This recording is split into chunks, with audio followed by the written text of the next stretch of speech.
उपनिषदों की कथाएं। लोक परलोक। एक बार श्वेतकेतु आरुणेय आरुणि का पुत्र 5 साल लोगों की राज समिति में जा पहुंचा। वहां उसके समिति के प्रधान राजा प्रवाहन जयवली ने प्रश्न किया, हे कुमार, क्या तुम्हारे पिता ने तुम्हें शिक्षा दी है? हाँ भगवान, मेरे पिता ने मुझे शिक्षा दी है। प्रवाहन ने पूछा, क्या तुम जानते हो कि इस लोक से उठकर मनुष्य कहाँ जाते हैं? नहीं भगवान, मैं यह नहीं जानता। क्या तुम जानते हो कि इस लोक में मनुष्य फिर कैसे लौट आते हैं? नहीं भगवान, मैं यह भी नहीं जानता। क्या तुम्हें ज्ञात है कि देवयान और पितृयान की सीमा कहाँ पर है? नहीं भगवान, यह मुझे ज्ञात नहीं है। क्या तुम बता सकते हो कि मृत्यु के बाद मनुष्य जिस लोक में जाते हैं वह असंख्य प्राणियों के मरते रहने पर भी क्यों नहीं मर जाता? क्यों उससे फिर भी सबके लिए स्थान बना रहता है? नहीं भगवान, मैं यह नहीं बता सकता। क्या तुम जानते हो कि यज्ञ में पंचम आहुति में छोड़े जाने वाले तरल द्रव्यों को पुरुष क्यों कहते हैं? नहीं भगवान, मैं नहीं जानता। प्रवाहन जयवली ने उससे कहा, जब तुम इन प्रश्नों को उत्तर नहीं दे सकते हो तब तुमने कहा कि तुम्हारे पिता ने तुम्हें शिक्षा दी है। उस कुमार श्वेतकेतु ने जब यह सुना तो वह खिन्न मन होकर वहां से चला गया। वह लौटकर अपने पिता के पास पहुंचा और बोला, पिताजी, आपने मुझे पूर्ण रूप से शिक्षित बनाए बिना ही यह कह दिया कि आप शिक्षा दे चुके हैं। मुझसे राज समिति के प्रधान ने 5 प्रश्न किए और मैं उनमें से एक का भी उत्तर न दे सका। उसके पिता ने पूछा कि वो प्रश्न क्या थे। श्वेतकेतु ने 5 प्रश्नों को उसके आगे दोहराया। प्रश्नों को सुनकर श्वेतकेतु ने पिता ने कहा, वत्स, मैं स्वयं इन 5 प्रश्नों में से एक का भी उत्तर नहीं जानता। यदि मैं जानता होता तो तुम्हें क्यों न बताता? यह कहकर वह श्वेतकेतु का पिता स्वयं राजा प्रवाहन जयवली के पास जा पहुंचा। राजा ने सब प्रकार से उसकी आवभगत की। दूसरे दिन वह 5 साल समिति में उपस्थित हुआ। विद्वानों की इस समिति में राजा प्रवाहन ने उससे कहा, हे गौतम गोत्री, इस संसार में तुम सर्वश्रेष्ठ वित्त, धन, संपत्ति जो भी समझते हो उसे मांगो। गौतम ने कहा, हे राजन, सांसारिक वित्त आप अपने पास ही रहने दीजिए। मैं उसके लिए आपके पास नहीं आया हूँ। आपने मेरे कुमार से जो प्रश्न किए थे उनका उत्तर आप ही से जानने की अभिलाषा से मैं आपके पास आया हूँ। गौतम की यह प्रार्थना सुनकर राजा को तनिक झिझक मालूम हुई। उसने अपने मन में सोचा, जो गुण ज्ञान मुझे प्राप्त हुआ है उसे इस अहंकारी ब्राह्मण को बताने में कहीं मेरी विशेषता तो नष्ट हो जाएगी। कुछ क्षण तक सोचने के बाद उसने कहा, अच्छी बात है, तुम अभी कुछ समय तक मेरे पास रहो।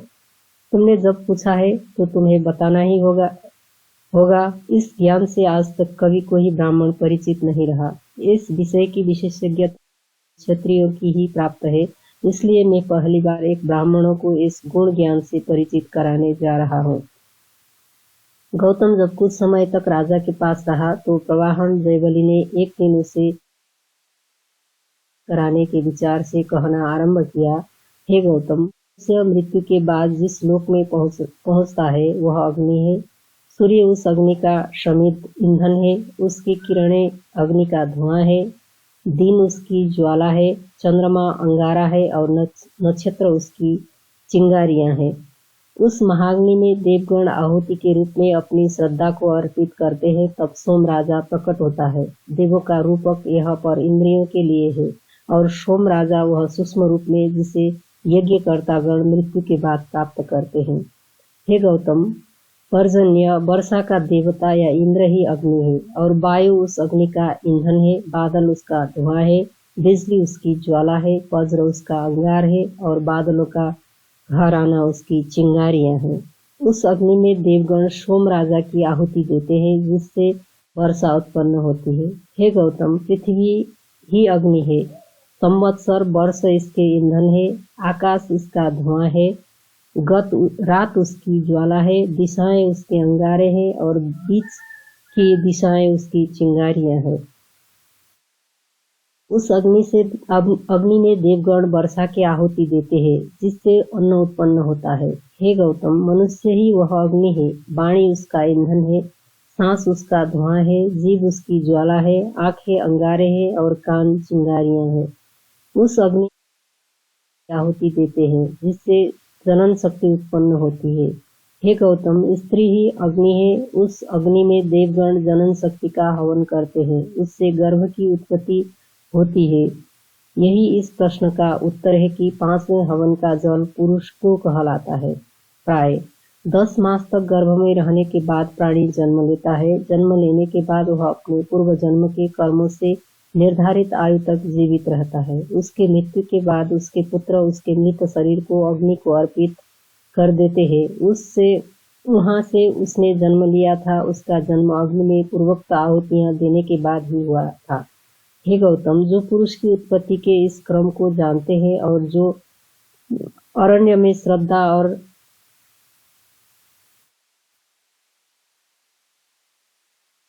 गया श्रद्धा और तपस्या के साथ ब्रह्मा की उपासना करते हैं, वो बाद ज्योतिर्मय लोक अर्ची लोक में पहुंचते हैं। वहां से दिवस लोक में जाते हैं। वहां से शुक्ल पक्ष, जिस पक्ष में चंद्रमा का उजाला बराबर बना रहता है, के लोक में जाते हैं। वहां से उत्तरायण में पहुंचते हैं। उत्तरायण से संवत्सर लोक में जाते हैं। वहां से आदित्य सूर्य लोक में, आदित्य लोक से चंद्रलोक में, वहां से विद्युत लोक में जा पहुंचते हैं। विद्युत लोक से एक अमानव मनुष्य से परे पुरुष उन्हें ब्रह्मलोक में ले जाता है। यह पथ देवयान देवलोक में पहुंचने का मार्ग कहलाता है। जो गंवार लोग यज्ञ द्वारा या तालाब और कुएं खुदवाकर और धर्मशालाएं बनाकर या इसी तरह के छोटे मोटे दान संबंधी कार्यों द्वारा धर्मोपासना करते हैं, वो मृत्यु के बाद धूमलोक, धुएं से ढके हुए अंधेरे लोक में जाते हैं। धूमलोक से रात्रि लोक में पहुंचते हैं। रात्रि लोक से कृष्ण पक्ष लोक में जाते हैं। कृष्ण पक्ष से दक्षिणायन लोक में जाते हैं और वहां से वो संवत्सर लोक में नहीं पहुंच पाते। वो बीच ही में पितृलोक में पहुंच जाते हैं। पितृलोक से वो आकाश में जाते हैं और वहां से चंद्रलोक में जा पहुंचते हैं। यह चंद्रमा ही सोम राजा है। के लोक में वो लोग देवों का अन्न बन जाते हैं। देवगण उन्हें खा जाते हैं। देवों के पेट में कुछ समय तक अन्न की तरह पचते हुए अपने कर्मों के अनुसार निर्धारित अवधि तक वहां रहते हैं। उसके बाद वहां से फिर आकाश में जाते हैं, अर्थात देवताओं के पेट में पचे हुए उस अन्न के परमाणु प्राकृतिक विश्लेषण के नियम से आकाश में घुल मिल जाते हैं। आकाश से वो वायु में मिल जाते हैं। वायु के बाद वो धुएं में बदल जाते हैं और धुएं से बादल में परिणत हो जाते हैं। बादलों में वो वर्षा के रूप में पृथ्वी पर बरसते हैं, जिसके फलस्वरूप धान, जौ, औषधि, वनस्पति, तिल आदि की उत्पत्ति होती है। चावल आदि अन्न खाने वाले व्यक्ति संतानोत्पादन करते हैं और एक से अनेक बन जाते हैं। जिस व्यक्ति का आचरण अच्छा होता है वह शीघ्र ही किसी उत्तम वर्णों को प्राप्त होता है और जो बुरे आचरण करता है वह शीघ्र ही किसी हीन जाति में जन्म लेता है। कुत्ता, सुअर या चांडाल का स्वरूप धारण करता है। जो लोग इन दो में से किसी पथ का अनुसरण नहीं कर पाते, वो बार बार जन्म लेने और बार बार मरने वाले शुद्ध प्राणियों के बीच में जन्म लेते। यह तृतीय स्थान है।